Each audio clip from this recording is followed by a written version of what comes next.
Hey guys, Grifton here, and today we're going to be talking about some things some feral druids are doing to min-max their character. But before we get started, please take the time to like and subscribe, as it really does help me out.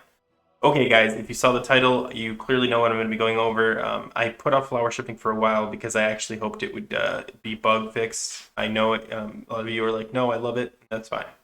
But I am going to talk about it because it seems to be here to stay. So we're going to talk about that. We're going to talk about the dagger swapping and the albino snake. And if all this sounds like gibberish, it's okay because it all should sound like gibberish. But okay, let's just get into this.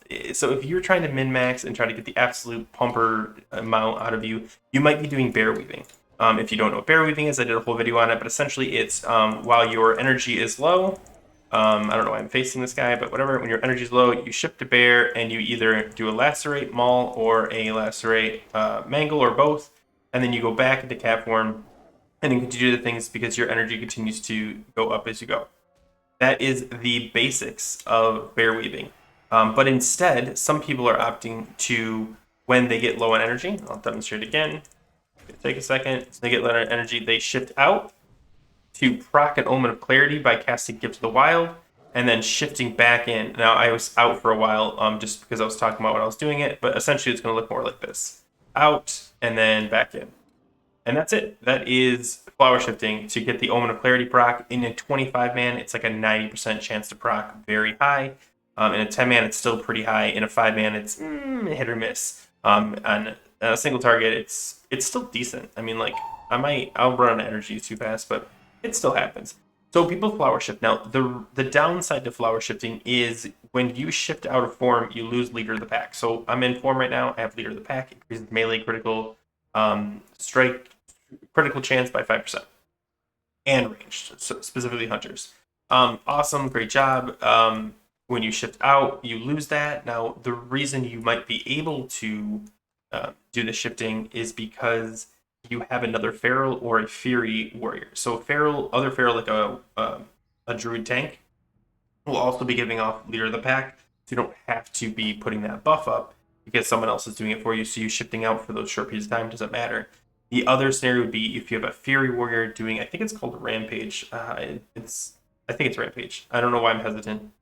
And it does the same thing. But most people aren't really running Fury Warriors. If you are, then obviously you can do this. Most people, if you have a warrior, have an Arms Warrior. But to each their own. If you have a Fury Warrior, you can do this. Now, if you don't have those, you are putting your raid at a lower, like you're reducing their damage slightly.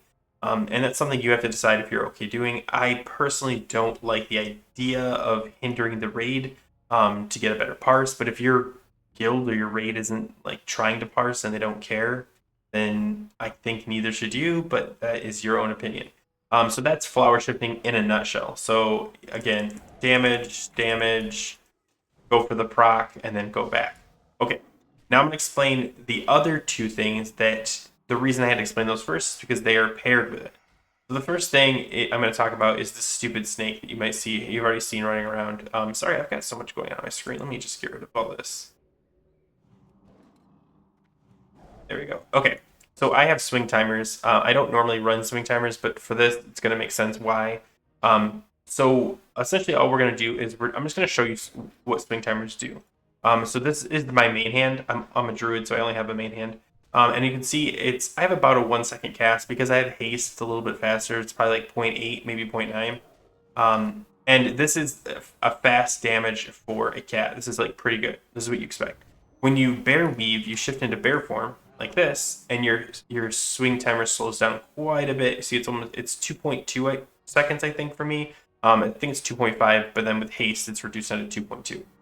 So the problem with this is when you shift back into cat form, you maintain your swing speed until you finish the damage. So if I were to, I'm going to shift right now, but it's not going to do that. If you shift, it should take a full rotation of the bear to do it. So let's try again. So we hit bear right there, and then we shift. Now, the reason it's not doing it here is because I'm summoning this stupid albino snake that you can pick up in Dalaran. Let me show you. I don't know if I can pull up the Dalaran map. Let me see if I can. Yeah, I don't think unless I'm in the city. Anyway, in Dalaran, where you buy the mounts and stuff, there's a path that you can buy this albino snake for like 40 gold or something. I don't know. So when you summon it, it resets your swing timer automatically. I guess this is a thing. So every time I shift from bear over to cat, it resummons it. Now, I don't do this with a macro. This is done with a weak aura. Let me jump out and show you the weak aura. It's called Snack, kind of. One sec. Let's see. Right here, called Snack. I looked through it. It looks pretty straightforward. If you're looking for where the code's at, it's right here. Essentially, it just loops through and summons the critter, the albino snake. It can do it in the weak aura, so you don't have to modify any of your swing timer, or sorry, your weak auras or anything like that. Or sorry, your macros. It summons it automatically. See, it's right there.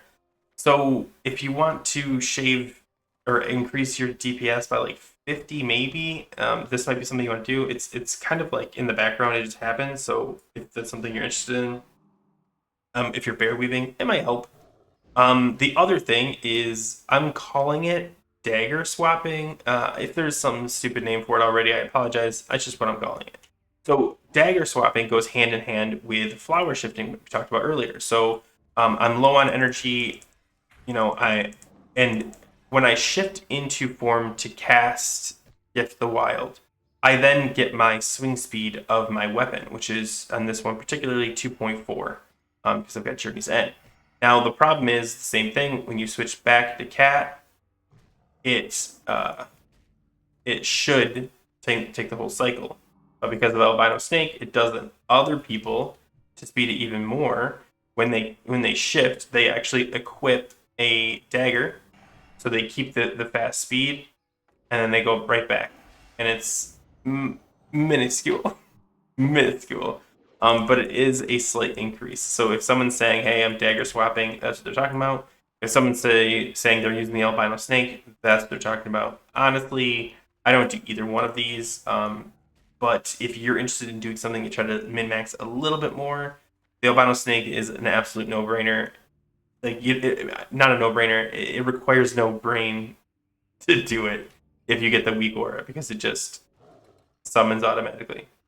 But yeah, that's it. So I talked about, again, flower shifting, what it is, how it works, and the downsides of it.